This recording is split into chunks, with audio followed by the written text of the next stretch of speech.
ओम सदाशिवसमारंभां श्रीशंकराचार्यमध्यमाम् अस्मदाचार्यपर्यन्तां वन्दे गुरुपरम्पराम्। ध्येयं सदा परिभवग्नमभीष्टदोहं तीर्थास्पदं शिवविरञ्चिनुतं शरण्यं विद्यार्थिहं प्रणतपालभवद्दिपोतं वन्दे महापुरुषते चरणारविन्दम्। सच्चिदानन्दरूपाय विश्वोत्पत्त्यादिहेतवे तापत्रयविनाशाय श्रीकृष्णाय वयं नमः। आप सभी का स्वागत है आज की हमारी शास्त्र अध्ययन की कक्षा में, जहां हम अध्ययन कर रहे हैं महाभारत। इसकी पूर्व की जो कक्षा थी उसमें हमने अध्ययन किया कि जो विदुर जी है वो राजा धृतराष्ट्र के मन में जो संताप है उसको शांत करने के लिए उन्हें धर्मोपदेश दे रहे हैं, और उन धर्मोपदेश के अंतर्गत उन्हें कई तरह का ज्ञान, चाहे राजनीति का हो, धर्म का हो, सत्य का हो, अहिंसा का हो, अच्छे लोगों के गुण क्या हैं, बुरे लोगों के गुण दुर्गुण क्या हैं, विद्वान किसे कहते हैं, मूर्ख किसे कहते हैं, इत्यादि का उपदेश कर रहे हैं, जिसे हम विदुर नीति के नाम से भी जानते हैं। तो चलिए आज उसी के आगे हम पढ़ेंगे। मैंने इसको एक बार वो डिलीट करके फिर से इंस्टॉल किया है। स्क्रीन शेयर कर रहा हूँ, अगर आवाज नहीं आए तो आप लोग जो है शेयर करके बताइएगा।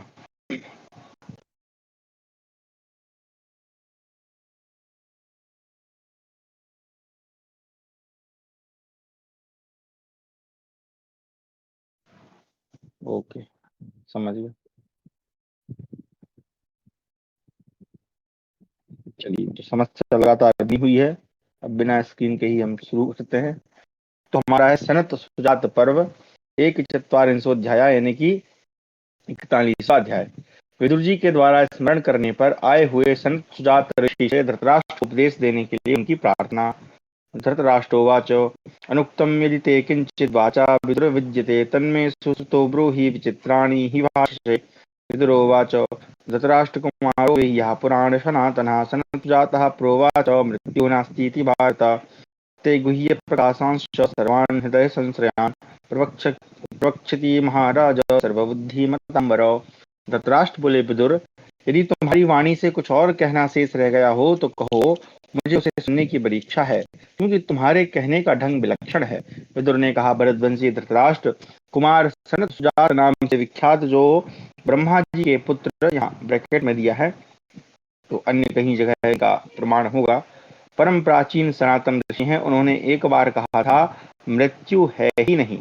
महाराज, वे समस्त बुद्धिमानों में श्रेष्ठ हैं। वे ही आपके हृदय में स्थित व्यक्त और अव्यक्त सभी प्रकार के प्रश्नों का उत्तर देंगे। धृतराष्ट्र ने कहा, विदुर, क्या तुम उस तत्व को नहीं जानते जिसे अब पुनः सनातन ऋषि मुझे बतावेंगे? यदि तुम्हारी बुद्धि कुछ भी काम देती हो तो तुम ही मुझे उपदेश करो। विदुर बोले, राजन, मेरा जन्म शूद्रा स्त्री के गर्भ से हुआ है, अतः मेरा अधिकार न होने से इसके अतिरिक्त और कोई उपदेश देने का साहस मैं नहीं कर सकता। किंतु कुमार सनत सुजात की बुद्धि सनातन है, मैं उन्हें जानता हूँ। ब्राह्मण योनि में जिनका जन्म हुआ है वह यदि गोपनीय तत्व का प्रतिपादन कर दें तो देवताओं की निंदा का पात्र नहीं बनता। इसी कारण मैं आपको ऐसा कह रहा हूँ। धृतराष्ट्र ने कहा, विदुर, उन परम प्राचीन सनातन ऋषि का पता मुझे बताओ भला। इसी देह से यहाँ भी उनका समागम कैसे हो सकता है? हो सकता है आपको उसमें एक प्रश्न उत्पन्न हो कि भाई ये क्यों नहीं उपदेश कर रहे हैं। तो इसका हम ये अर्थ भी ले सकते हैं कि संभवतः उन्होंने इसका अध्ययन नहीं किया होगा, इसलिए उनको नहीं पता है। लेकिन इसका मतलब ये नहीं कि उन्होंने अध्ययन ही नहीं किया, क्योंकि ऊपर जितनी बातें उन्होंने बताई हैं वो एक विद्वान व्यक्ति ही बोल सकता है। उनको किसी विशेष उसका अर्थ नहीं पता होगा, इसलिए उन्होंने सरल सुजात को ही उसमें बोलने के लिए कहा, और कह रहे हैं कि वो उनके देह में ही है। अब देह में कैसे, ये थोड़ी हो सकता है गूढ़ रहस्य हो, लेकिन मुझे लगता है कोई मानसिक संकल्प या मानसिक उनकी कोई वो होगी, क्या बोल सकते हैं, उनका जो खुद का ज्ञान होगा वही उन्होंने जागृत किया होगा संभवतः। चलिए पढ़ते हैं। वैशंपायन जी कहते हैं, राजन, तदनंतर विदुर जी ने उत्तम व्रत वाले उन सनातन ऋषि का स्मरण किया। उन्होंने भी यह जानकर कि विदुर मेरा स्मरण कर रहे हैं, प्रत्यक्ष दर्शन दिया। विदुर ने शास्त्रोक्त विधि से पाद्य अर्घ्य मधुपर्क आदि अर्पण करके उनका स्वागत किया। इसके बाद जब वे सुखपूर्वक बैठकर विश्राम करने लगे तब विदुर ने उनसे कहा, भगवान, धृतराष्ट्र के हृदय में कुछ संशय है जिसका समाधान मेरे द्वारा किया जाना उचित नहीं है। आप ही इस विषय का निरूपण करने योग्य हैं, जिसे सुनकर ये नरेश सब दुखों से पार हो जाएं और लाभ हानि प्रिय अप्रिय जरा मृत्यु भय अमरस भूख प्यास मद ऐश्वर्य चिंता आलस्य काम क्रोध तथा अवनति उन्नति ये इन्हें कष्ट ना पहुंचा सकें। तो यहाँ पे आप देख सकते हैं कि सभी शब्द जो हैं एक दूसरे के विरुद्ध हैं, यानी विलोम है। उन सभी स्थितियों से निकालने का वो तत्व बताने का निवेदन कर रहे हैं। तो हमारा है अगला अध्याय 42वां, सनत सुजात जी के द्वारा धृतराष्ट्र के विविध प्रश्नों का उत्तर। वैशंपायनो ततो ततो राजा धृतराष्ट्रो मनीषे संपूज्य वाक्यम विदुरे तं तत् सनत सुजातं हिते महात्मा अप्रच्छ बुद्धिं परमां विभूषन्। धृतराष्ट्रोवाच सनत सुजात्यदिदं शृणोमि न मृत्युरस्तीति तव पादं देवासुरा चरन् ब्रह्मचर्यम् अमृत्यवे तत्कतरनु सत्यम्। पश्चिम पंचकी कहते हैं जन्मेजय, तदनंतर बुद्धिमान या महामना राजा धृतराष्ट्र ने विदुर के कहे हुए उस वचन का भली भांति आदर करके उत्कृष्ट ज्ञान की इच्छा से एकांत में सनत सुजात मुनि से प्रश्न किया। धृतराष्ट्र बोले, सनत सुजात जी, मैं यह सुना करता हूँ कि मृत्यु है ही नहीं, ऐसा आपका सिद्धांत है। साथ ही यह भी सुना जाता है कि देवता और असुरों ने मृत्यु से बचने के लिए ब्रह्मचर्य का पालन किया था। इन दोनों में से कौन सी बात यथार्थ है? सनत सुजात ने कहा, राजन, इस विषय में दो पक्ष हैं। मृत्यु है और वह ब्रह्मचर्य पालन रूप कर्म से दूर होती है, यह एक पक्ष है, और मृत्यु है ही नहीं, यह दूसरा पक्ष है। परंतु यह जैसी बात है वह मैं तुम्हें बताता हूँ, सुनो और मेरे कथन में संदेह न करना। क्षत्रिय, इस प्रश्न के उक्त दोनों ही पहलुओं को सत्य समझो। कुछ विद्वानों ने मोह से इस मृत्यु की सत्ता स्वीकार की है, किंतु मेरा कहना यह है कि प्रमाद ही मृत्यु है और अप्रमाद ही अमृत है। तो प्रमाद का मतलब आलस करना, वही मृत्यु है, और आलस न करना ही अमृत है। प्रमाद के कारण ही असुरगण यानी आसुरी संपत्ति वाले मृत्यु से पराजित हुए और अप्रमाद से ही देवगण यानी दैवी संपत्ति वाले ब्रह्मस्वरूप हुए। यह निश्चय है कि मृत्यु व्याघ्र के समान प्राणियों का भक्षण नहीं करती, किंतु उसका कोई रूप देखने में नहीं आता। कुछ लोग इस प्रमाद से भिन्न यम को मृत्यु कहते हैं और हृदय से दृढ़ता पूर्वक पालन किए हुए ब्रह्मचर्य को ही अमृत मानते हैं। यमदेव पितृलोक में राज्य शासन करते हैं, वे पुण्यात्माओं के लिए मंगलमय और पापियों के लिए अमंगलमय हैं। इन यम की आज्ञा से ही क्रोध प्रमाद और लोभ रूपी मृत्यु मनुष्यों के विनाश में प्रवृत्त होती है। अहंकार के वशीभूत होकर विपरीत मार्ग पर चलता हुआ कोई भी मनुष्य परमात्मा का साक्षात्कार नहीं कर पाता। तो ये थोड़ा सा गूढ़ रहस्य है ना। इसको हम जैसे 4 शब्दों में लिखा है वैसा लेकर थोड़ा आध्यात्मिक दृष्टि से सोचेंगे तो इसका अर्थ हमें आसानी से समझ में आएगा। ठीक है, तो यहाँ पर कहा जा रहा है कि जो दुर्गुण है, जैसे क्रोध करना, आलस करना, लोभ करना इत्यादि जो है हमें विपरीत मार्ग में ले जाते हैं और हमें जो है ईश्वर के पास नहीं पहुंचा सकते। और ये सही बात है। मनुष्य क्रोध प्रमाद और लोभ से मोहित होकर अंधकार के अधीन हो इस लोक से जाकर पुनः पुनः जन्म मरण के चक्कर में पड़ते हैं। मरने के बाद उनके मन, इंद्रिय और प्राण भी साथ जाते हैं। शरीर से प्राण रूपी इंद्रियों का वियोग होने के कारण मृत्यु मरण संज्ञा को प्राप्त होती है।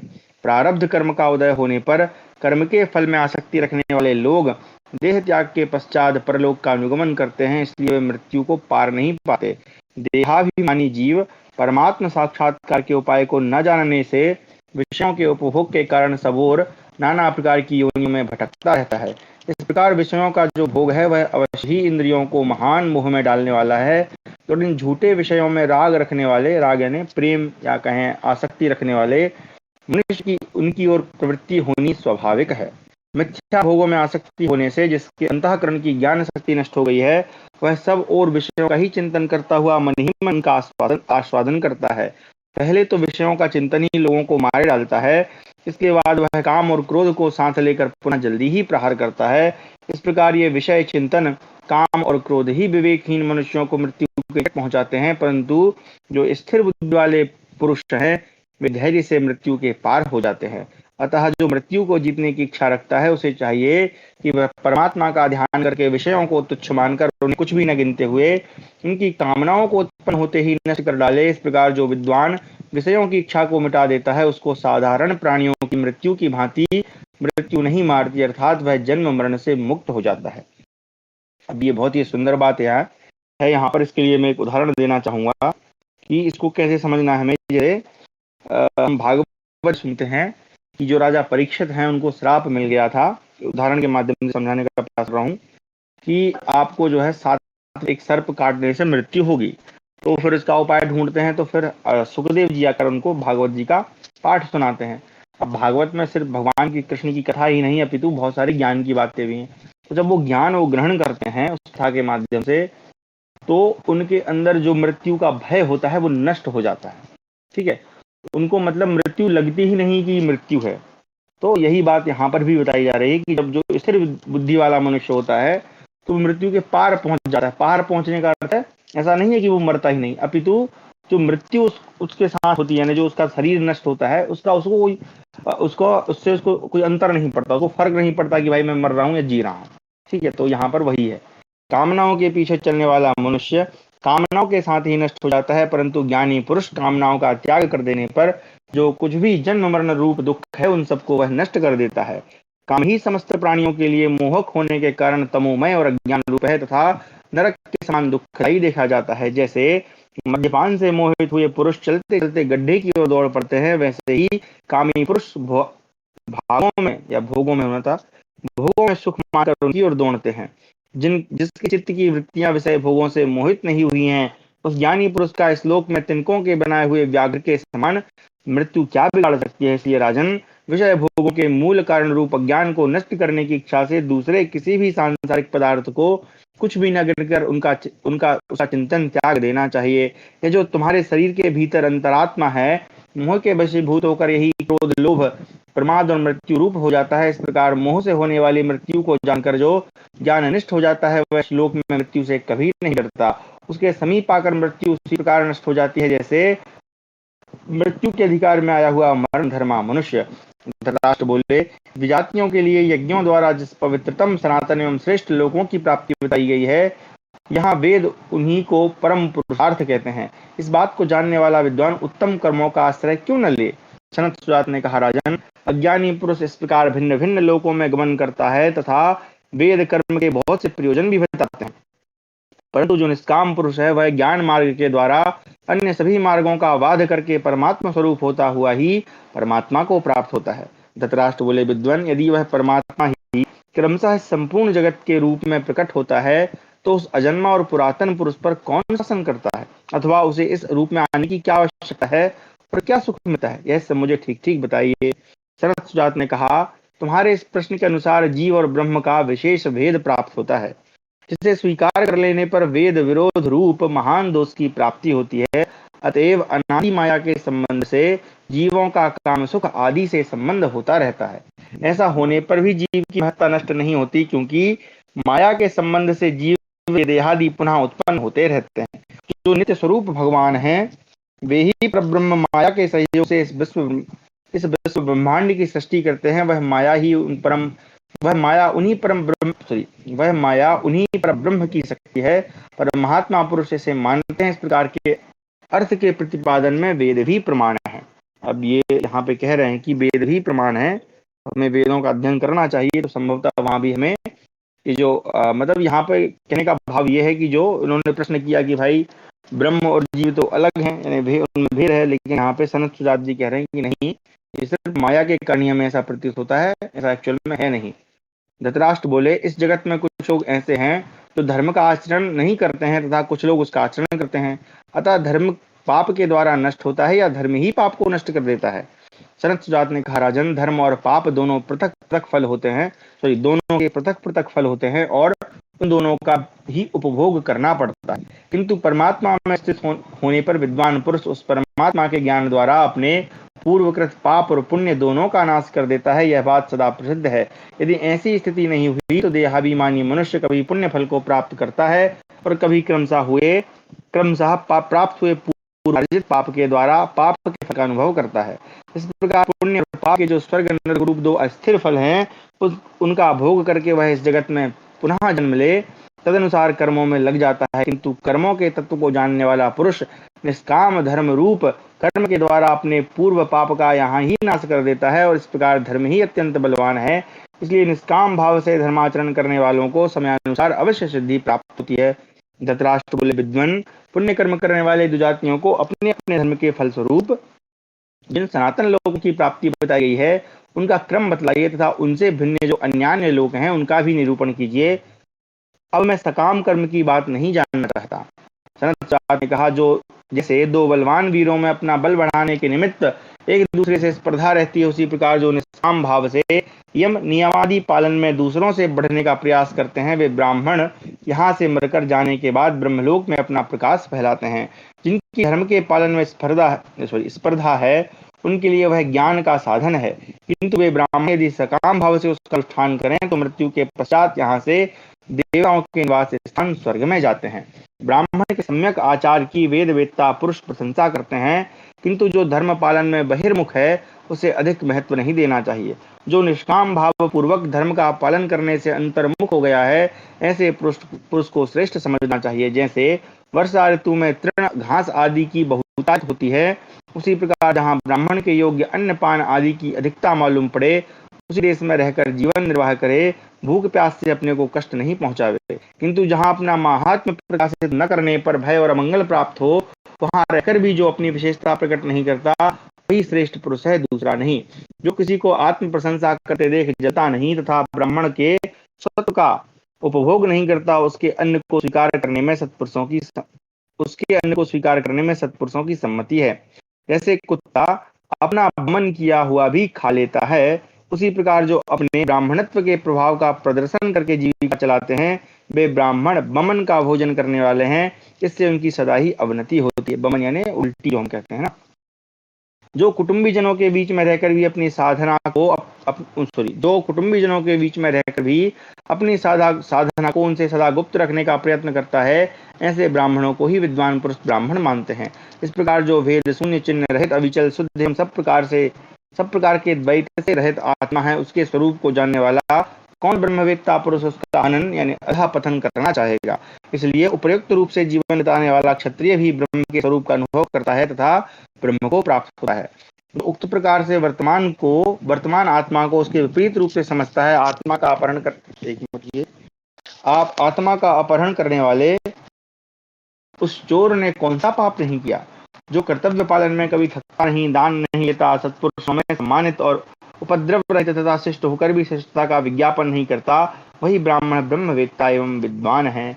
ये बिल्कुल ही सत्य बात है कि सिर्फ विद्वान होना ठीक नहीं है कि आप विद्वान हैं, लेकिन जब आप दिखावा कर रहे हैं तो आपका ब्राह्मणत्व नहीं, आपकी विद्वता नहीं, बल्कि वो तो सब दिखावा मात्र है। तो दिखावा नहीं करना है, यही सारांश स्वरूप है इनका। जो लौकिक धन की दृष्टि से निर्धन होकर भी दैवी संपत्ति तथा यज्ञ उपासना आदि से संपन्न है, वे दुर्धर्ष हैं। दुर्धर्ष का मतलब होता है जिसको जीतना कठिन हो और किसी भी विषय से चलायमान नहीं होते, उन्हें ब्रह्म की साक्षात मूर्ति समझना चाहिए। यदि कोई श्लोक में अभीष्ट सिद्ध करने वाले संपूर्ण देवताओं को जान ले तो भी वह ब्रह्मवेत्ता के समान नहीं होता, क्योंकि वह तो अभीष्ट फल की सिद्धि के लिए ही प्रयत्न कर रहा है। जो दूसरों से सम्मान पाकर भी अभिमान न करे और सम्माननीय पुरुष को देखकर जले नहीं तथा प्रयत्न न करने पर भी विद्वान लोग जिसे आदर दें, वही वास्तव में सम्मानित है। जगत में जब विद्वान पुरुष आदर दें, तब सम्मानित व्यक्ति को ऐसा मानना चाहिए कि आंखों को खोलने मीचने के समान अच्छे लोगों की यह स्वाभाविक वृत्ति है जो आदर देते हैं। किंतु इस संसार में जो अधर्म में निपुण, छल कपट में चतुर और माननीय पुरुषों का अपमान करने वाले मूढ़ मनुष्य हैं, वे आदरणीय व्यक्तियों का भी आदर नहीं करते। यह निश्चित है कि मान और मौन सदा एक साथ नहीं रहते, क्योंकि मान से इस लोक में सुख मिलता है और मौन से परलोक में। ज्ञानी जन इस बात को जानते हैं। राजन, लोक में ऐश्वर्य रूपा लक्ष्मी सुख का घर मानी गई है, पर वह भी कल्याण मार्ग में लुटेरों की भांति विघ्न डालने वाली है। किंतु ब्रह्मज्ञानमयी लक्ष्मी प्रज्ञाहीन मनुष्य के लिए सर्वथा दुर्लभ है। संत पुरुष यहाँ उस ब्रह्म क्या है, एक मिनट देख लूं मैं। द्वाराणि तस्येह वदन्ति संतो बहुप्रकाराणि दुराधराणि सत्यार्जवे ही दम शौच विद्या यथा नमोह प्रतिबोधना। संत पुरुष यहाँ उस महाज्ञानमयी, यहाँ ब्रह्म ज्ञानमयी होना था, बहा लिखा है, तो उस ब्रह्म ज्ञानमयी लक्ष्मी की प्राप्ति के अनेकों द्वार बतलाते हैं, जो कि मोह को जगाने वाले नहीं तथा जिनको कठिनता से धारण किया जाता है। उनके नाम है सत्य, सरलता, लज्जा, दम, शौच और विद्या। तो इस प्रकार हमारा 42वां अध्याय समाप्त हुआ। तो ये सभी कारण है उस ब्रह्म को प्राप्त करने के। हमारा 43वां अध्याय ब्रह्म ज्ञान में उपयोगी मौन, तप, त्याग, अप्रमाद एवं दम आदि के लक्षण तथा मदादि दोषों का निरूपण। अब देखिए, जो लोग प्रश्न करते हैं कि भाई ईश्वर प्राप्ति क्यों नहीं होती है, ईश्वर क्यों नहीं दिखता है अगर वो है तो। अब उनसे आप लोग प्रश्न करिए कि भाई आप लोग जो हैं ईश्वर प्राप्ति के लिए इन ये जो गुण हैं, सत्य है ना, ये क्या क्या है, सत्य है, सरलता है, लज्जा है, दम है, शौच है, विद्या है, और आगे और मौन, तप, त्याग, इनमें से कौन सा जो है वो आप अपनाते हैं, है ना, उसके लिए क्या प्रयास करते हैं, क्योंकि यही सारे उपाय हैं जिनसे ईश्वर की प्राप्ति संभव है, अन्यथा नहीं है। ठीक है, चलिए तो पढ़ते हैं। धृतराष्ट्रोवाचो कस्यैव मौनः कतरन्नु मौनम प्रब्रूहि विद्वन्निह मौन भावम मौनेन विद्वानुत याति मौनम कथं मुने मौनमिहाचरन्ति। सुजातोवाच यतो न वेदा मनसा सहेनम् अनुप्रविशन्ति तथोथ मौनम यत्रोत्थितो वेद शब्दस्तथायं ततन्मयत्वेन विभाति राजन्। धृतराष्ट्र बोले, विद्वान, यह मौन किसका नाम है? वाणी का संयम और परमात्मा का स्वरूप, इन दोनों में से कौन सा मौन है? यहाँ मौन भाव का वर्णन कीजिए। क्या विद्वान पुरुष मौन के द्वारा मौन रूप परमात्मा को प्राप्त होता है? मुने, संसार में लोग मौन का आचरण किस प्रकार करते हैं? सनत सुजात ने कहा, राजन, जहाँ मन के सहित वाणी रूप वेद नहीं पहुंच पाते, उस परमात्मा का नाम ही मौन है। इसलिए वही मन स्वरूप है। वैदिक तथा लौकिक शब्दों का जहां से प्रादुर्भाव हुआ है, वे परमेश्वर तन्मयता पूर्वक ध्यान करने से प्रकाश में आते हैं। देखिए, ध्यान करने से प्रकाश में आते हैं भैया। धृतराष्ट्र बोले, विद्वान, जो ऋग्वेद, यजुर्वेद और सामवेद को जानता है तथा पाप करता है, वह इस पाप से लिप्त होता है या नहीं? अब ध्यान से सुनिएगा, क्योंकि ये सब हमारे भी प्रश्न हैं। राजन, मैं तुमसे असत्य नहीं कहता। ऋक, शाम अथवा यजुर्वेद कोई भी पाप करने वाले अज्ञानी की उसके पाप कर्म से रक्षा नहीं करते हैं। तो वेदों को सिर्फ पढ़ लेना कि हम वेद पढ़ रहे हैं, पाप कर्म से बच जाएंगे, वो ठीक नहीं है। जो कपटपूर्ण जो कपट पूर्वक धर्म का आचरण करता है तथा मिथ्याचारी उस मिथ्याचारी का वेद पापों से उद्धार नहीं करते हैं। जैसे पंख निकल आने पर पक्षी अपना घोंसला छोड़ देते हैं, उसी प्रकार अंत काल में वेद भी उसका परित्याग कर देते हैं। धृतराष्ट्र बोले, धर्म के बिना वेद रक्षा करने में यदि धर्म के बिना वेद रक्षा करने में समर्थ नहीं है, तो वेद वेदता ब्राह्मणों के पवित्र होने का प्रलाप चिरकाल से क्यों चलाता है? ये बहुत अच्छा और बहुत ही सुंदर प्रश्न है। यहाँ पर प्रलाप शब्द है, उसका अर्थ हम देख लेते हैं क्योंकि ठीक है। तो लिखा है, ऋग्यजु सामभी पूतो ब्रह्मलोके महीयते। ऋग्वेद, यजुर्वेद और सामवेद से पवित्र होकर ब्राह्मण ब्रह्मलोक में प्रतिष्ठित होता है, इत्यादि वेद वचन वेद वेदता ब्राह्मणों के पवित्र एवं निष्पाप होने की बात कहते हैं। तो प्रलाप का यहाँ ये अर्थ है। वैसे प्रलाप का एक सामान्य अर्थ ये भी होता है, अगर हम अपने बोलचाल के उसमें देखें तो प्रलाप मतलब कि ऐसे ही बकबक करना, बकवाद करना, है ना। तो यहाँ पर उन्होंने प्रलाप लिखा है, क्यों? क्योंकि चूंकि वो प्रश्न कर रहे हैं, है ना, और उनको अब उन्होंने ये सुना है वेदों में कि भाई कि जो वेदों को पढ़ता है ना, जो वेद वेता ब्राह्मण है वो पवित्र है। तो ये उधर ये बकवाद क्यों लिखी है, बकवास क्यों लिखी है, ऐसा क्यों चला आ रहा है? अब वो उत्तर दे रहे हैं। सनत सुजात ने कहा, महानुभाव, परब्रह्म परमात्मा के ही नाम आदि विशेष रूपों से जगत की प्रतीति होती है। यह बात वेद अच्छी तरह निर्देश करके कहते हैं, किंतु वास्तव में उसका स्वरूप इस विश्व से विलक्षण बताया जाता है। उसी की प्राप्ति के लिए वेद में तप और यज्ञों का प्रतिपादन किया गया है। इन तप और यज्ञों के द्वारा उस श्रोत्रिय, यानी श्रोत्रिय का मतलब जो श्रुतियों को जानता है, यानी वेदों को जानता है, विद्वान पुरुष को पुण्य की प्राप्ति होती है। पुरुष निष्काम कर्म रूप पुण्य से पाप को नष्ट कर देने के पश्चात उसका अंतःकरण ज्ञान से प्रकाशित हो जाता है। तब वह विद्वान पुरुष ज्ञान से परमात्मा को प्राप्त होता है। किंतु इसके विपरीत जो भोगाविलासी पुरुष धर्म, अर्थ और काम रूप त्रिवर्ग फल की इच्छा रखते हैं, वे इस लोक में किए हुए सभी कर्मों को साथ ले जाकर उन्हें परलोक में भोगते हैं तथा भोग समाप्त होने पर पुनः इस संसार मार्ग में लौट आते हैं। तो सिर्फ कर्म कर्म ही करना ठीक नहीं है। तो कर्म तो हम कर ही रहे हैं, लेकिन जब हमें परमात्मा की प्राप्ति करना है तो वहां पे निष्काम भाव होना चाहिए। ठीक है। इस लोक में जो तपस्या सकाम भाव से की जाती है, उसका फल परलोक में भोगा जाता है। परंतु जो ब्रह्मोपासक इस लोक में निष्काम भाव से गुरुतर तपस्या करते हैं, गुरुतर मतलब कठिन से कठिन ना, गुरु का मतलब होता है बड़ी, महान, वे इसी लोक में तत्व ज्ञान रूप फल प्राप्त करते हैं और मुक्त हो जाते हैं। इस प्रकार एक ही तपस्या रिद्ध और समृद्ध भेद से दो प्रकार की है। धृतराष्ट्र ने पूछा, सनत सुजात जी, विशुद्ध भाव युक्त केवल तप एक ऐसा प्रभावशाली बढ़ा चढ़ा कैसे हो सकता है? यह इस प्रकार कहिए जिससे हम उसे समझ लें।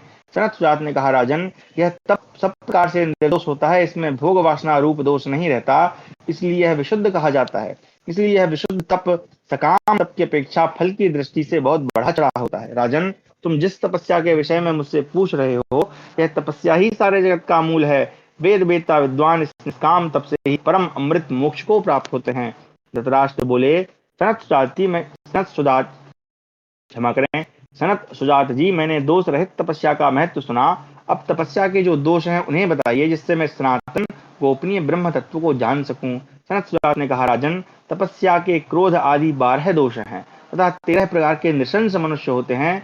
मनवादी शास्त्रों में कृत ब्राह्मणों के धर्म आदि 12 गुण प्रसिद्ध हैं। अब कौन कौन से हैं तो सुनते हैं जरा।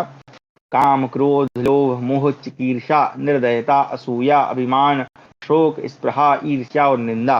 मनुष्यों में रहने वाले ये 12 दोष मनुष्यों के लिए सदा ही त्याग देने योग्य हैं। यही दोष जो हैं तपस्या में विघ्न कारक होते हैं।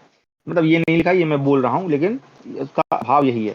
नरश्रेष्ठ जैसे व्याध मृगों को मारने का छिद्र यानी अवसर देखता हुआ उनकी टोह में लगा रहता है, उसी प्रकार इनमें से एक एक दोष मनुष्यों का छिद्र यानी उनका कमी देखकर, उनका दोष देखकर उन पर आक्रमण करता है। अपनी बहुत बड़ाई करने वाले, लोलुप, तनिक से भी अपमान को सहन न करने वाले, निरंतर क्रोधी, चंचल और आश्रितों की रक्षा नहीं करने वाले, ये 6 प्रकार के मनुष्य पापी हैं। महान संकट में पड़ने पर भी ये निडर होकर इन पाप कर्मों का आचरण करते हैं। संभोग में ही मन लगाने वाले, विषमता रखने वाले, अत्यंत मानी, दान देकर पश्चाताप करने वाले, अत्यंत कृपण, अर्थ और काम की प्रशंसा करने वाले तथा स्त्रियों के द्वेषी, ये 7 और पहले के 6 कुल 13 प्रकार के मनुष्य नृशंस वर्ग यानी क्रूर समुदाय कहे गए हैं। धर्म, सत्य, इंद्रिय निग्रह, तप, मत्सरता का अभाव, लज्जा, सहनशीलता, किसी के दोष न देखना, यज्ञ करना, दान देना, धैर्य और शास्त्र ज्ञान, ये ब्राह्मण के 12 व्रत हैं। जो इन 12 व्रतों यानी गुणों पर अपना प्रभुत्व रखता है, वह संपूर्ण पृथ्वी के मनुष्यों को अपने अधीन कर सकता है। इनमें से 3, 2 या एक गुण से भी जो युक्त है, उसके पास सभी प्रकार का धन है, ऐसा समझना चाहिए। दम, त्याग और अप्रमाद, इन 3 गुणों में अमृत का आवास है। जो मनीषी यानी विद्वान ब्राह्मण हैं, वे कहते हैं कि इन गुणों का मुख सत्य स्वरूप परमात्मा की ओर है, अर्थात ये परमात्मा प्राप्ति के साधन है। दम 18 गुणों वाला है। निम्नांकित 18 दोषों के त्याग को ही 18 गुण समझना चाहिए। तो अब ध्यान से सुनिए, दम क्या है ना। दम में मतलब दम एक्चुअल में है क्या, कि उसके अंदर जो दोष हैं उनको त्यागना ही दम है। कौन कौन से दोष हैं तो कहा, कर्तव्य अकर्तव्य के विषय में विपरीत धारणा, असत्य भाषण, गुणों में दोष दृष्टि, स्त्री विषय कामना, सदा धनोपार्जन में ही लगे रहना, भोग इच्छा, क्रोध, शोक, तृष्णा, लोभ, चुगली करने की आदत, दाह, दाह यानी जलन, हिंसा, संताप, शास्त्र में अरति, कर्तव्य की विस्मृति, अधिक बकवाद और अपने को बड़ा समझना, इन दोषों से जो मुक्त है उसी को सत्पुरुष दाना यानी जितेंद्रिय कहते हैं। अब आप लोग देख लें कि आपके अंदर इनमें से कौन कौन से दोष हैं। ठीक है भाई। अब एक्चुअल में जो दम है वो उसका अर्थ यही है ना, सही में। हम जो हम पढ़ते हैं धर्म के लक्षणों में भी जो दम आता है, वो दम एक्चुअल में ये है, इतने चीजों में नहीं लगना है, वही दमन है। मद में क्या है, उसके भी 18 दोष है। तो कहा ऊपर जो दम के विपर्य सूचित किए गए हैं, वे ही मद के दोष बताए गए हैं, है ना। विपर्य यानी इनके उल्टे।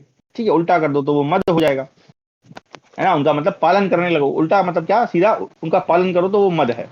त्याग 6 प्रकार का होता है, वह 6 प्रकार का त्याग अत्यंत उत्तम है, किंतु इनमें तीसरा अर्थात काम त्याग बहुत कठिन है। इसके द्वारा मनुष्य त्रिविध दुखों को निश्चय ही पार कर जाता है। काम का त्याग कर देने पर सब कुछ जीत लिया जाता है। काम का मतलब है किसी भी चीज की कामना करना।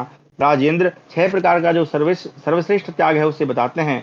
लक्ष्मी को पाकर हर्षित न होना, यह प्रथम त्याग है। यज्ञ होम आदि में तथा कुएं, तालाब और बगीचे आदि बनाने में धन खर्च करना दूसरा त्याग है। सदा वैराग्य से युक्त रहकर काम का त्याग करना, यह तीसरा त्याग कहा गया है। महर्षि लोग इसे अनिर्वचनीय मोक्ष का उपाय कहते हैं, अतः यह तीसरा त्याग विशेष गुण माना गया है, जो कि सबसे कठिन है। खास करके हम जैसे मनुष्यों के लिए तो अत्यंत ही कठिन है, क्योंकि हम लोग इसी चक्कर में फंसकर आगे जो परमात्मा प्राप्ति का जो मार्ग है उस पर चल नहीं पाते हैं। वैराग्य पूर्वक पदार्थों के त्याग से जो निष्कामता आती है, वह स्वेच्छा पूर्वक उसका उपभोग कर नहीं आती। अधिक धन संपत्ति के संग्रह से निष्कामता नहीं सिद्ध होती, तथा कामना पूर्ति के लिए उसका उपभोग करने से भी काम का त्याग नहीं होता। जो पुरुष सब गुणों से युक्त और धनवान हो, यदि उसके किए हुए कर्म सिद्ध न हो तो उसके लिए दुख एवं ग्लानि न करें। कोई अप्रिय घटना घटित हो जाए तो कभी व्यथा को ना प्राप्त हो, यह चौथा त्याग है। ये जो कि ये भी बड़ा मुश्किल है कि जब भी हमारे किसी अपने के साथ अप्रिय घटना होती है हम दुखी हो जाते हैं, ठीक है, लेकिन जब हम एक विशेष स्थिति में पहुंचेंगे तो हमको इससे फर्क नहीं पड़ना चाहिए। अपने अभीष्ट पदार्थ यानी स्त्री पुत्र आदि की कभी याचना न करें, यह पांचवा त्याग है जो कि बहुत ही कठिन है। सुयोग याचक के आ जाने पर उसे दान करें, यह छठा त्याग है। दान के विषय में हमने पढ़ा, ऊपर बहुत सारी कथाएं कि राजा सिवी की आई थी, उन्होंने अपने शरीर का मांस ही दान कर दिया था, ठीक है। इन सबसे कल्याण होता है, इन त्यागमय गुणों से मनुष्य अप्रमादी होता है। जब ये त्यागमय गुणों को हम अपधारण करेंगे तब हम अप्रमादी होंगे। और अप्रमाद के भी 8 गुण माने गए हैं। कौन कौन से? तो कहा सत्य, ध्यान, आध्यात्मिक विषय विचार, समाधान, वैराग्य, चोरी ना करना, ब्रह्मचर्य और अपरिग्रह। अपरिग्रह का अर्थ संग्रह करने की वृत्ति, हाँ, मतलब वृत्ति का ना होना। ये 8 गुण त्याग और अप्रमाद दोनों के ही समझने चाहिए। इसी प्रकार जो मद के 18 दोष पहले बताए गए हैं उनका सर्वथा त्याग करना चाहिए। प्रमाद के 8 दोष हैं, उन्हें भी त्याग देने चाहिए। भारत 5 इंद्रियां और 6 मन, इनकी अपने अपने विषयों में जो भोग बुद्धि से प्रवृत्ति होती है, 6 तो ये ही प्रमाद विषयक दोष हैं। और भूतकाल की चिंता तथा भविष्य की आशा, ये 2 दोष और हैं। इन 8 दोषों से मुक्त पुरुष सुखी होता है। तो 5 इंद्रियां और 6वां मन, इसको बस में रखना और भूतकाल की चिंता न करके, है ना, ये जो हो गया उसके बारे में चिंता काहे करना, और भविष्य की आशा, भविष्य में हम ये करेंगे वो करेंगे, ये जो दोष हैं इनको त्याग दो तो आप सुखी हैं। राजेंद्र, तुम सत्य स्वरूप हो जाओ, सत्य में ही संपूर्ण लोग प्रतिष्ठित हैं। वे दम, त्याग और अप्रमाद आदि गुण भी सत्य स्वरूप परमात्मा की प्राप्ति कराने वाले हैं। सत्य में ही अमृत की प्रतिष्ठा है। दोषों को निवृत्त करके ही यहाँ तप और व्रत का आचरण करना चाहिए। यह विधाता का बनाया हुआ नियम है। सत्य ही श्रेष्ठ पुरुषों का व्रत है। मनुष्यों को प्रयुक्त दोषों से रहित और गुणों से युक्त होना चाहिए। ऐसे पुरुष का ही विशुद्ध तप अत्यंत समृद्ध होता है। राजन, तुमने मुझसे जो पूछा है मैंने संक्षेप में बता दिया। देखिए, कह रहे हैं संक्षेप में बताया है। अब डिटेल में कहाँ मिलेगा? तो जब हम वेदों को, उपनिषदों को, ना हमारे आरण्य ब्राह्मण ग्रंथों को, या हमारे जो पूर्व शास्त्रीय जो ग्रंथ हैं जो इन्हीं बातों को बताते हैं, उनको जब अध्ययन करेंगे तो हमें डिटेल में मिल जाएगा। तो कहा यह तप जन्म, मृत्यु और वृद्धावस्था के कष्ट को दूर करने वाला, पापहारी तथा परम पवित्र है। धृतराष्ट्र ने कहा, मुने, इतिहास पुराण जिनमें 5वां है, उन संपूर्ण वेदों के द्वारा कुछ लोगों का विशेष रूप से नाम लिया जाता है, अर्थात वे पंचवेदी कहलाते हैं। दूसरे लोग चतुर्वेदी और त्रिवेदी कहे जाते हैं। इसी प्रकार कुछ लोग द्विवेदी, एक वेदी तथा अनृच, अनृच का मतलब जिसने वेद ना पढ़ा हो, क्योंकि ऋचा शब्द है तो ऋचा से अनृच बन गया। इसका रेफरेंस अब देख लेते हैं। चलिए, इनमें से कौन से ऐसे हैं जिन्हें मैं निश्चित रूप से ब्राह्मण समझू? तो अब ब्राह्मण की परिभाषा बता रहे हैं, एक बार अनृच का अर्थ देख लेते हैं। लोग कई बार टीकाकार जो है अलग अर्थ करते हैं। जिन्होंने ऋगादि वेदों का अध्ययन नहीं किया वे अनृच कहलाते हैं। हाँ, मतलब जिन्होंने एक भी ऋचा नहीं पढ़ी हो, मतलब वेदों का अध्ययन ना किया हो, इस अर्थ में। चलिए, अजा भाई वापस आ गया। सनत सुजात ने कहा, राजन, सृष्टि के आदि में वेद एक ही थे, परंतु न समझने के कारण एक ही वेद के बहुत से विभाग कर दिए गए। उस सत्य स्वरूप एक वेद के सार तत्व परमात्मा में तो कोई बिरला ही स्थित होता है। इस प्रकार वेद के तत्व को ना जानकर भी कुछ लोग मैं विद्वान हूं ऐसा मानने लगते हैं। फिर उसकी दान, अध्ययन और यज्ञादि कर्मों में सांसारिक सुख की प्राप्ति रूप फल के लोभ से प्रवृत्ति होती है। वास्तव में जो सत्य स्वरूप परमात्मा से च्युत हो गए हैं उन्हीं का वैसा संकल्प होता है। फिर सत्य स्वरूप वेद के प्रामाण्य का निश्चय करके ही उनके द्वारा यज्ञों का विस्तार यानी अनुष्ठान किया जाता है। किसी का यज्ञ मन से, किसी का वाणी से तथा किसी का क्रिया के द्वारा संपादित होता है। सत्य संकल्प पुरुष संकल्प के अनुसार ही लोगों को प्राप्त होता है। किंतु जब तक संकल्प सिद्ध न हो तब तक दीक्षित व्रत का आचरण अर्थात यज्ञादि कर्म करते रहना चाहिए। यह दीक्षाम दक्षी व्रतादेशे, है ना, दक्षी धातु है, उसमें आती है अपने पाणिनीय अध्याय में। व्रतादेशे किस धातु से बना है? सत्पुरुषों के सत्य स्वरूप परमात्मा ही सबसे बढ़कर है, क्योंकि परमात्मा के ज्ञान का फल प्रत्यक्ष है और तप का फल परोक्ष है। इसलिए ज्ञान का ही आश्रय लेना चाहिए। तो ज्ञान का आश्रय प्रत्यक्ष है, सही बात है। तो जब तप करेंगे तो उसका फल हमको तुरंत तो नहीं मिलेगा भाई, बाद में ही मिलेगा, तो परोक्ष है। बहुत पढ़ने वाले ब्राह्मणों को केवल बहुपाठी यानी बहुज्ञ समझना चाहिए। इसलिए महाराज, केवल बातें बनाने से ही किसी को ब्राह्मण न मान लेना। जो सत्य स्वरूप परमात्मा से कभी पृथक नहीं होता उसी को तुम ब्राह्मण समझो। ये बहुत ही सुंदर परिभाषा है, आप चाहे तो इसका रेफरेंस लिख लें। कि एक्चुअल में ब्राह्मण कौन है, उसकी परिभाषा ये है, जो परमात्मा से पृथक नहीं होता, तो हमेशा परमात्मा के साथ में लगा रहता है, वही ब्राह्मण है। राजन, अथर्वा मुनि एवं महर्षि समुदाय ने पूर्व काल में जिसका गान किया, वे ही छंद वेद हैं। तो वेदों का नाम छंद भी है, ठीक है। किंतु संपूर्ण वेद पढ़ लेने पर भी जो वेदों के द्वारा जानने योग्य परमात्मा के तत्व को नहीं जानते, वे वास्तव में वेद के विद्वान नहीं है। ठीक है, कितनी सुंदर बात लिखी है कि सारे तुमने वेद पढ़ लिए, लेकिन अगर उस तत्व को नहीं जाना तो तुम्हारा वेद पढ़ने का कोई मतलब नहीं है। श्रेष्ठ छंद अर्थात वेद उस परमात्मा में स्वच्छंद संबंध से स्थित अर्थात स्वतः प्रमाण है। इसलिए उनका अध्ययन करके ही वेद वेदता आर्यजन वेद रूप परमात्मा के तत्व को प्राप्त होते हैं। राजन, वास्तव में वेद के तत्व को जानने वाला कोई नहीं है, अथवा यूं समझो कि कोई बिरला ही उस रहस्य को जान पाता है। जो केवल वेद के वाक्यों को जानता है, वह वेदों के द्वारा जानने योग्य परमात्मा को नहीं जानता। किंतु जो सत्य में स्थित है, वह वेद्य परमात्मा को जानता है। जानने वालों में से कोई भी वेदों को अर्थात उसके रहस्य को जानने वाला नहीं, क्योंकि जानने में आने वाले मन बुद्धि आदि के द्वारा ना तो कोई वेद के रहस्य को जान पाता है और न जानने योग्य परमात्मा तत्व को ही। जो मनुष्य केवल कर्म विधायक वेद को जानता है, वह न तो बुद्धि द्वारा जानने में आने वाले पदार्थों को ही जानता है, किंतु जो बुद्धि द्वारा जानने योग्य पदार्थों को जानता है, वह सकामी पुरुष वास्तविक तत्व पर ब्रह्म परमात्मा को नहीं जानता। अब इसका ये अब हो सकता है थोड़ी कठिन भाषा हो, लेकिन इसका भाव ये है कि केवल वेदों को पढ़ लेना ही, उसके रहस्य को जानना नहीं, अपितु वेदों के पढ़कर तप में मन लगाना, तपश्चर्या में मन लगाना, वो भी आवश्यक है। जब आप दोनों काम करेंगे, निष्काम, जिस अभी देखिए ऊपर जो है निष्काम तपश्चर्या का उन्होंने प्रतिपादन किया था, उस चीज को भी साथ में रखना पड़ेगा, है ना, तभी हम जाके उस परमात्मा तत्व को जान पाएंगे। केवल उनको पढ़ लेने से ही यानी कर्म विधायक वेद को जानना ही काफी नहीं है। जो महापुरुष वेदों के रहस्य को जानता है, जानने योग्य परमात्मा को भी जानता है, परंतु उस जानने वाले को ना तो वेदों के शब्दों जानने वाले को ना तो वेदों के शब्दों को जानने वाला जानता है और ना वेद ही जानते हैं। तथापि वेद के रहस्य को जानने वाले जो ब्रह्मवेत्ता महापुरुष हैं, वे उस वेद के द्वारा ही वेद के रहस्य को जान लेते हैं। अर्थात वेदों का कथन इतना गुप्त है कि केवल शब्द ज्ञान से उसका रहस्य एवं उसमें वर्णित परमात्म तत्व समझ में नहीं आता। अंतःकरण शुद्ध होने पर सदगुरु या प्रभु की कृपा से ही साधक उसे समझ पाता है। ये क्या कर रहे हैं, बहुत ही ब्रैकेट में लिखा है, लेकिन बड़ा ही सुंदर तरीके से लिखा है कि केवल हम शब्द ज्ञान करें उससे काफी नहीं है भाई। द्वितीया के चंद्रमा की सूक्ष्म कला को बताने के लिए जैसे वृक्ष की शाखा की ओर संकेत किया जाता है, उसी प्रकार उस सत्य स्वरूप परमात्मा का ज्ञान कराने के लिए ही वेदों का भी उपयोग किया जाता है, ऐसा विद्वान पुरुष मानते हैं।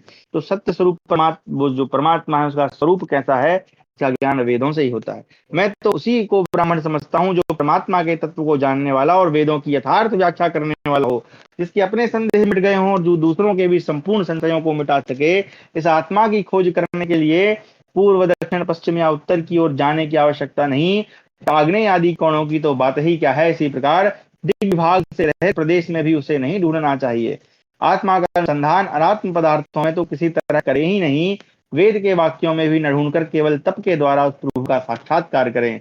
बाघ आदि इंद्रियों की सब प्रकार की चेष्टा से रहित होकर परमात्मा की उपासना करें, मन से कोई भी चेष्टा ना करें। राजन, तुम भी अपने हृदयाकाश में स्थित उस विख्यात परमेश्वर की बुद्धि पूर्वक उपासना करो। मौन रहने अथवा जंगल में निवास करने मात्र से कोई मुनि नहीं होता। जो अपने आत्मा के स्वरूप को जानता है, वही श्रेष्ठ मुनि कहलाता है। ये मुनि की बहुत ही सुंदर व्याख्या है। इसको भी लिख रहे हैं कि मुनि एक्चुअल में कौन है। जंगल में रह रहा है, मौन है, भगवा धारण मतलब वस्त्र तो धारण यहाँ नहीं लिखा है, लेकिन सिर्फ देखो दिखावा करने से ही नहीं कहलाते हैं, है ना। इसको अच्छे समझे, बहुत ही अच्छा ये प्रसंग है। संपूर्ण अर्थों को व्याकृत यानी प्रकट करने के कारण ज्ञानी पुरुष वैयाकरण कहलाता है। दो व्याकरण की दो चीजें आई हैं अभी यहाँ पे। तो यह समस्त अर्थों का प्रकटीकरण मूलभूत ब्रह्म से ही होता है, अतः वही मुख्य वैयाकरण है। विद्वान पुरुष भी इसी प्रकार अर्थों को व्याकृत यानी व्यक्त करता है, इसलिए वह भी वैयाकरण है। जो योगी संपूर्ण लोगों को प्रत्यक्ष लिख लेता है, वह मनुष्य सब लोगों का दृष्टा कहलाता है। परंतु जो एकमात्र सत्य स्वरूप ब्रह्म में ही स्थित है, वही ब्राह्मण सर्वज्ञ होता है।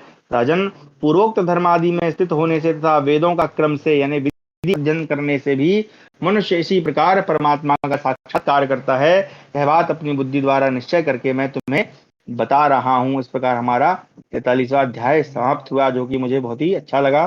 संभव है आप लोगों को भी अच्छा लगा होगा। हमारा है 44वां अध्याय, ब्रह्मचर्य तथा ब्रह्म का निरूपण। ब्रह्म क्या है, उनका निरूपण है, वो भी पढ़ते हैं।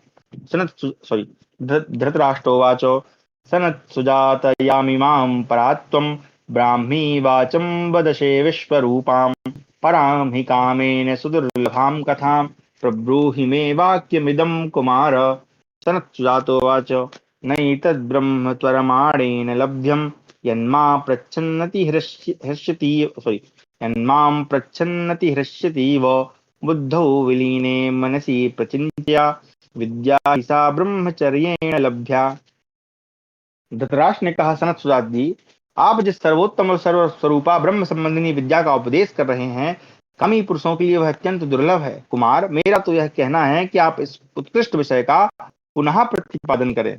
सनत सुजात ने कहा, राजन, तुम जो मुझसे बारंबार प्रश्न करते समय अत्यंत हर्षित हो उठते हो, सो इस प्रकार जल्दबाजी करने से ब्रह्म की उपलब्धि नहीं होती। बुद्धि में मन के लय हो जाने पर सब वृत्तियों का विरोध करने वाली जो स्थिति है, उसका नाम है ब्रह्म विद्या, और वह ब्रह्मचर्य का पालन करने से ही उपलब्ध होती है। देखिए कितना, एक बार फिर से पढ़ देता हूं कि बुद्धि में मन के लय हो जाने पर सब वृत्तियों का विरोध करने वाली जो स्थिति है, वही है ब्रह्म विद्या। जब आपकी बुद्धि आपके मन को वश में कर ले और जो जितनी भी प्रकार की जो वृत्तियां हैं उनका विरोध करने की स्थिति में आप आ जाओ, तब समझ लो कि वो ब्रह्म विद्या तक आप पहुंचने वाले हो। और वो कैसे हासिल होगी, ब्रह्मचर्य का पालन करने से। पढ़ते हैं आगे। धृतराष्ट्र ने कहा, जो कर्मों द्वारा आरंभ होने योग्य नहीं है तथा कार्य के समय में भी जो इस आत्मा में ही रहती है, उस अनंत ब्रह्म से संबंध रखने वाली सनातन विद्या को यदि आप ब्रह्मचर्य से ही प्राप्त होने योग्य बता रहे हैं, तो मुझ जैसे लोग ब्रह्म संबंधी अमृतत्व को यानी मोक्ष को कैसे पा सकते हैं। अब चूंकि इन्होंने कहा मुझ जैसे का मतलब है कि मैं तो ग्रस्त आदमी हूँ भाई, मैं कैसे प्राप्त करूंगा, तो उसके बारे में बता रहे हैं। सनत सुजात जी बोले, अब मैं सच्चिदानंद घन अव्यक्त ब्रह्म से संबंध रखने वाली उस पुरातन विद्या का वर्णन करूंगा, जो मनुष्यों को बुद्धि और ब्रह्मचर्य के द्वारा प्राप्त होती है, जिसे पाकर विद्वान पुरुष इस मरण धर्म शरीर को सदा के लिए त्याग देते हैं, तथा जो वृद्ध गुरुजनों में नित्य विद्यमान रहती है।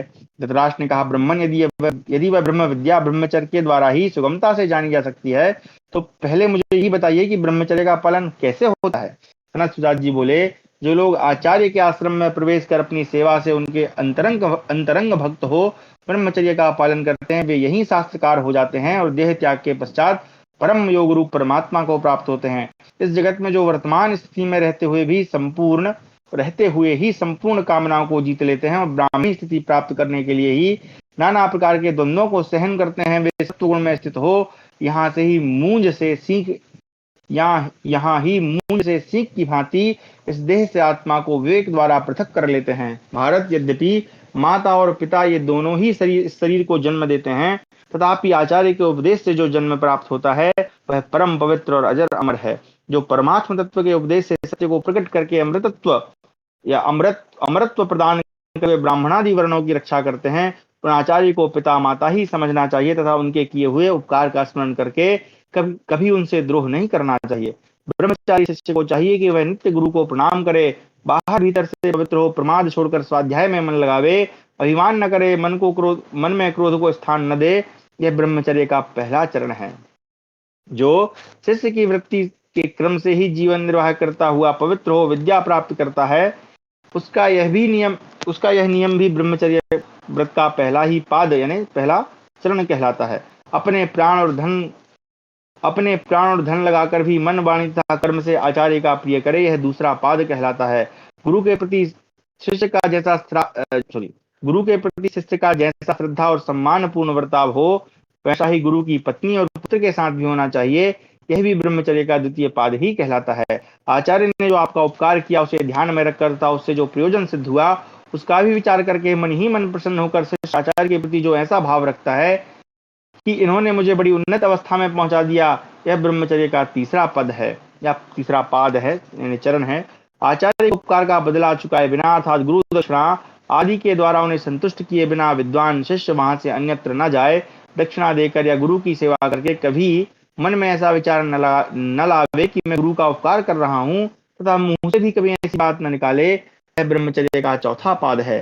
सनातनी विद्या के कुछ अंश तथा उसके मर्म को तो मनुष्य समय के योग से प्राप्त करता है, कुछ अंश गुरु के संबंध से तथा कुछ अंश को अपने उत्साह के संबंध से और कुछ अंश को परस्पर शास्त्र के विचार से प्राप्त करता है। तो एक श्लोक है, क्या है वो, देखिए, पादेन ऐसा करके है वो, ये उसी का वो है, मतलब उसी तरह का श्लोक है कि एक एक अंश तो वो जो है मतलब अब उससे समझता है सनातनी विद्या को मनुष्य समय जब आता है तब वो सीख जाता है, एक गुरु के उससे सीखता है, कुछ उसका अपना स्वाध्याय अपना उत्साह होता है, और एक जो है वो जब किसी से परस्पर चर्चा करता है तब सीखता है। पूर्वोक्त धर्मादि 12 गुण जिसके स्वरूप है तथा जो भी और भी जो धर्म के अंग एवं सामर्थ्य हैं वे भी जिसके स्वरूप हैं, वह ब्रह्मचर्य आचार्य के संबंध से तथा प्राप्त वेदार्थ के ज्ञान से सफल होता है, ऐसा कहा जाता है। इस तरह ब्रह्मचर्य पालन में प्रवृत्त हुए ब्रह्मचारी को चाहिए कि जो कुछ भी धन यानी जीवन निर्वाह योग्य वस्तुएं भिक्षा में प्राप्त हों उसे आचार्य को अर्पण कर दें। ऐसा करने से वह शिष्य सत्पुरुषों के अनेक गुणों से युक्त आचार्य को प्राप्त होता है। गुरुपुत्र के प्रति भी उसकी यही भावना रहनी चाहिए। ऐसी वृत्ति से गुरु गृह में रहने वाले शिष्य की संसार में सब प्रकार से उन्नति होती है। वह गृहस्थाश्रम में प्रवेश करके बहुत से पुत्र और प्रतिष्ठा प्राप्त करता है। संपूर्ण दिशाएं उसके लिए सुख की वर्षा करती है तथा उसके निकट बहुत से दूसरे लोग ब्रह्मचर्य पालन के लिए निवास करते हैं। इस ब्रह्मचर्य के पालन से ही देवताओं ने देवत्व प्राप्त किया और महान सौभाग्यशाली मनीषी ऋषियों ने ब्रह्मलोक को प्राप्त किया। इसी के प्रभाव से गंधर्वों और अप्सराओं को दिव्य रूप प्राप्त हुआ। इस ब्रह्मचर्य के ही प्रताप से सूर्यदेव समस्त लोकों को प्रकाशित करने में समर्थ होते हैं। रस भेद रूप चिंतामणि से याचना करने वालों को जैसे उनके अभीष्ट अर्थ की प्राप्ति होती है, उसी प्रकार ब्रह्मचर्य भी मनोवांछित वस्तु प्रदान करने वाला है।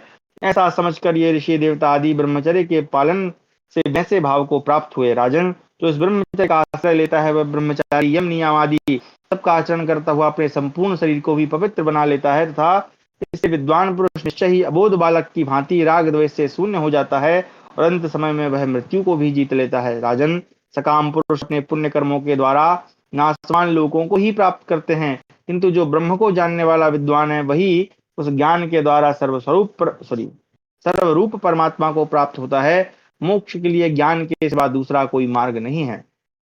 धृतराष्ट्र बोले, विद्वान पुरुष यहाँ सत्य स्वरूप परमात्मा के लिए इस अमृत एवं अविनाशी परम पद का साक्षात्कार करते हैं, उसका रूप कैसा है? क्या वह सफेद सा, लाल सा, काजल सा, काला, स्वर्ण जैसे पीले रंग का प्रतीत होता है? तनक सुजान ने कहा, यद्यपि श्वेत लाल काले लोहे के सदृश अथवा सूर्य के समान प्रकाशमान अनेकों प्रकार के रूप प्रतीत होते हैं, तथापि ब्रह्म का वास्तविक रूप न पृथ्वी में न आकाश में, समुद्र का जल भी उस रूप को धारण नहीं करता। इस ब्रह्म का रूप न तारों में न बिजली के आश्रित है, न बादलों में ही दिखाई देता है। इसी प्रकार वायु, देवगण, चंद्रमा और सूर्य में भी वही नहीं देखा जाता। राजन, ऋग्वेद की ऋचाओं में, यजुर्वेद के मंत्रों में, अथर्ववेद के सूक्तों में तथा विशुद्ध सामवेद में भी वह दृष्टिगोचर नहीं होता। रथंतर और बारहद्रथ नामक शाम में महान रथ में भी उसका दर्शन नहीं होता, क्योंकि वह ब्रह्म नित्य है। ब्रह्म के स्वरूप का कोई पार नहीं पा सकता। वह अज्ञान रूप अंधकार से सर्वथातीत है।